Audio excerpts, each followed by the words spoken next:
Yeah, there you go. You tell my mom. It's gonna be. We live? It wants me to go this way. Okay. All right, I think we're live. So I'm Amir Caspi. I'm with Southwest Research Institute in Boulder, Colorado. I'm Dan Seaton, also with Southwest Research. So we are here in the mountains of Colorado to do a very weird experiment for the annular eclipse tomorrow, October 14th, 2023.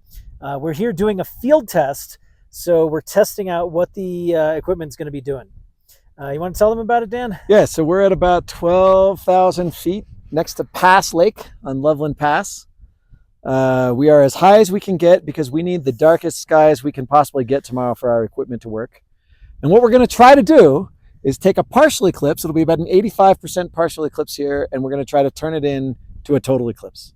So why don't we go over here and I will show you our equipment, what we're testing. Let me try to turn this phone sideways and see if it works. All right. It's... Just leave it up. It's fine. All right. Hopefully this is still streaming. Go ahead. All right. Go ahead. I think we're live. So, I think we're live. We have here an ordinary telescope. This telescope is going to be used for our experiment Citizen Kate 2024, where we will observe with 35 stations spread out all across the eclipse path in North America for the total eclipse next April. We have coupled that to what we call an occulter to make a coronagraph. A coronagraph is an instrument that observes the solar corona when you don't have an eclipse. And so you can see our little occulting disc out there, which is shading the aperture of our telescope so we can't see the sun. And hopefully around the edges, we'll see the solar corona. Now, without a solar eclipse, the sky is still not that dark, even though we're up here at 12,000 feet. And there's a lot of scattered light off the... Is it working? Yeah, it's working. Go ahead. All right. There's a lot of scattered light off the occulter and diffracted light. So we don't know if we'll see the corona today, but hopefully with the 85% eclipse tomorrow, it'll be dark enough that we actually can see the corona and take some data, which ordinarily would be impossible during a partial eclipse. So I'm just going to realign this a little bit. We're just going to nudge it down to keep our telescope in shade. Are we good? So that hand paddle controls the telescope motor, which you can see right there. And that telescope motor basically tries to keep us pointed at the sun. It has a little computer inside that keeps us pointed at the sun, but you have to be really well aligned with the telescope. It has to know exactly where it is. And we set this up kind of in a hurry, so we have to adjust it here and there every now and again. Why don't we come over here and see if we can show what's on the screen. So we've got Anna Tosolini here.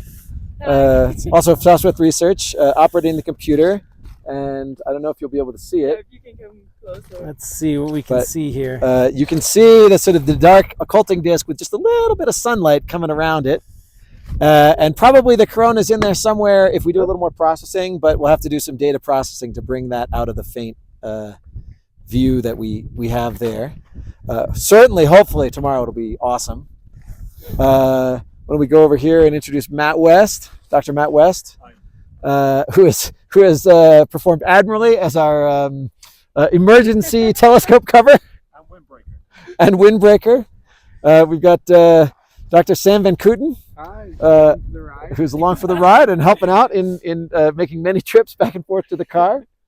And we've got our telescope and we've got our beautiful view. There is no better place that I can imagine to watch an eclipse. And we're going to recreate history here. I'll come into so you tell me when you can see me. I can see you. So coronagraphy in America started in 1940 in Climax, Colorado, which is just maybe 15 miles, something like that, to our west, near the Climax mine near Leadville. Walter Orr Roberts and Donald Menzel started the beginning of what became the High Altitude Observatory, which is now a big institution in Boulder with a big observatory on top of Mauna Loa in Hawaii.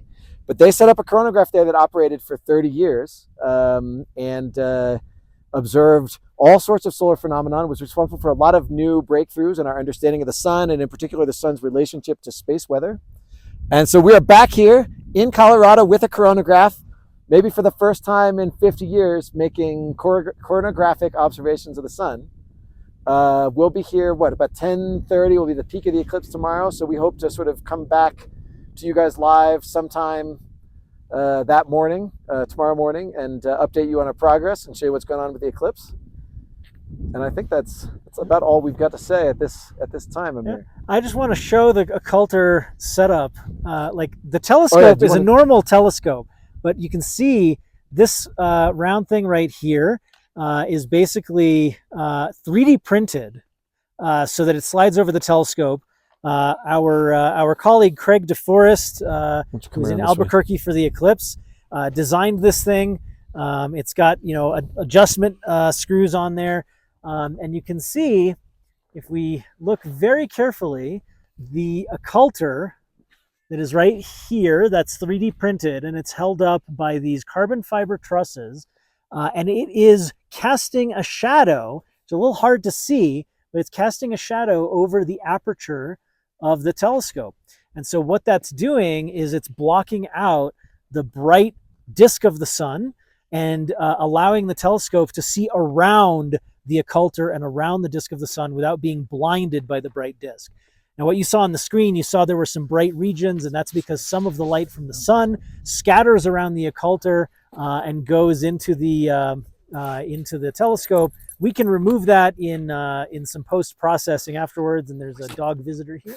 But so we're going to have our work cut out for us analyzing the data. After this. I think it's going to go really well. We're going to observe the polarization of the corona, which is really different than what you see. I'm wearing polarized glasses, so we can talk about that maybe tomorrow. But that'll allow us to separate it out from all the stray light and all the sky background, we're hoping. So I don't think it'll be that bad once we get the eclipse. But we will have our work cut out for us at 7 in the morning Mountain Time when we set up here in the freezing cold. It'll probably be about 10 degrees.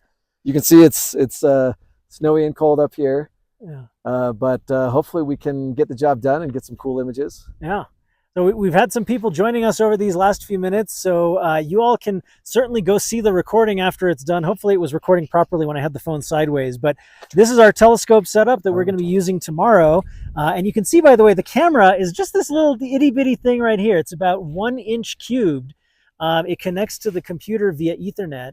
And the really cool thing about this camera is the sensor inside, every single pixel has a little polarization filter on it. So if you're familiar with polarized sunglasses, they cut out light that is polarized in certain directions. That allows you to see the sun, which is right up, I can't even see it. It's right up there, really bright. That allows us to see the sun in polarized light. And the cool thing is that every single pixel has a little polarization filter on it that's at a different angle, so we can measure different angles of polarization all simultaneously. And this is real field work. I mean, we're out here with no electricity. The reason we have internet is because we have a satellite internet right over there. We have portable power supply right here, and everything that's here has to be folded up and stuck in the back of our SUV that we brought up here to the mountains to do field work, because eclipses, of course, you have to go where the eclipse happens. You can't just observe eclipses from anywhere. Partial eclipses you can see from almost anywhere, but if you want to be near totality or near annularity, you got to go out into the field. And in this particular case, Dan, right, we have to be high up. We have to be high up, as we noted. We're at 12,000 feet, and we've got to get above as much of this atmosphere as we can, because the atmosphere scatters light from the sun, and will hide the corona from us unless we can sort of cut back as much as we can. That's right. So tomorrow, during the peak of annularity, we'll have something like 85% of the sun covered. Yeah, so we'll cut back the amount of light from the sun by almost a factor of 10. More than that. Yeah. No, 90% would be 90%. Yeah, right, fine. But almost a factor of 10, because we're up here. The sky is much darker up here than it is at sea level, so that gets us another maybe factor of a few, and all that stuff working together with our handy dandy CATEcor coronagraph. I think that's going to do the job for us, and hopefully we're going to see the corona. I think just to recap, peak eclipse here is at 10:30 Mountain Time. And we'll be out here starting probably at 7, with the eclipse starting around 9. We'll start taking a little bit of data, watching what's happening, tracking the sun. and maybe go live somewhere between the sort of start of the eclipse and the peak. Yeah, so we're going to do another live stream tomorrow. Hopefully we'll have figured out all our settings and it'll work better. That live stream is going to happen probably sometime, as Dan said, maybe around 10 o'clock Mountain Time, 10 a.m. Mountain Time. If everything goes really well, we could potentially do a recap sometime around like 11 or 11:30 a.m. Mountain Time. But one other thing we wanted to mention, if you are going to see the eclipse tomorrow, you can see partial eclipse from everywhere in the United States, or most of North America, in fact. You want to make sure that you are safe. What are you holding there, Dan? So this is an eclipse viewer. It blocks out almost all of the light from the sun so that you can safely look at the eclipse. If you want to see the eclipse, you need to use one of these to protect your eyes, or we have some eclipse glasses, or you can use a pinhole projector. We have some. Hang on. Matt's bringing one over here. So this thing, it has some holes in it, and when you hold it up to the sun, it'll make a little pinhole image of the eclipse that you'll be able to see. I can see them on your pants leg there, Amir. Little images of the round sun. Oh, yeah. You can make one of these with a colander with lots of holes in it. You can make one with anything with a small hole. Leaves on trees often have the same effect. So you may be able to just go under a tree where there's sort of dappled light and see a little crescent there. You will notice the shadows will change, and actually all shadows might have little crescents of the eclipse from them. So you'll want to watch your shadow, see it become sharper, and see maybe if you hold up your fingers like this, you might see little crescents between them. You want to watch the environment around you. It's going to get dark. You don't have to just look at the sun for the eclipse. Of course, you can watch things get dark. You can watch animals. They get confused. Birds think it's nighttime and start to roost. It's really like it's a full sensory experience. You'll notice it gets colder. I think we'll really notice it get colder up here, 12,000 feet. But yeah, so make sure you're viewing it safely with a pinhole projector or something like this, or other means of a safe telescope that's safely filtered, or a projection rig. And just, pay attention, watch it happen. It's going to be awesome. I think a lot of the country is going to see a pretty significant eclipse, so it's going to be really fun. Yeah, and there's going to be live streams. NASA is doing a live stream. I think some of the other government agencies and various eclipse enthusiasts are doing live streams. The American Astronomical Society maintains a page about eclipses, AAS.org/eclipse. And you can, of course, just Google around for eclipse stuff. So I think we're going to sign off. We have to start to pack things up. Everybody wave goodbye to our folks here. Anna, Matt, and Sam here. And I just want to remind everybody that this is part of our Citizen CATE 2024 experiment. You can see our nifty banner right here for the CATEcor experiment. This is part of a project that we're going to be doing for next year's total solar eclipse that happens on April 8th, 2024. The eclipse path crosses from Texas all the way up through the Midwest to Maine. If you can make it up there, you really absolutely should. Total eclipses are like nothing that you've ever seen before. It's a unique experience that you really have to experience for yourself. Citizen CATE 2024 is a community participation experiment. We're going to deploy 35 sets of telescopes to communities along the eclipse path who are going to help us make observations of totality for over an hour as it crosses from Texas through Maine. And we are going to be observing the corona for that amount of time in polarized light, putting that all together to make a really cool scientific quality movie, and then doing some science with it. You can, of course, follow us on Twitter, now called X, at Citizen CATE, CATE 2024. We are going to be making other social media pages. Stay tuned for that. And we do have a website. It is eclipse.boulder.swri.edu. So Boulder, Colorado.swri, like Southwest Research Institute.edu. And from there, you can see the Citizen CATE 2024 experiment, follow along, and learn all about it. So tune in tomorrow. We're going to do another live broadcast around the annular eclipse. Hope you get to see it live with your own eyeballs, properly protected, of course.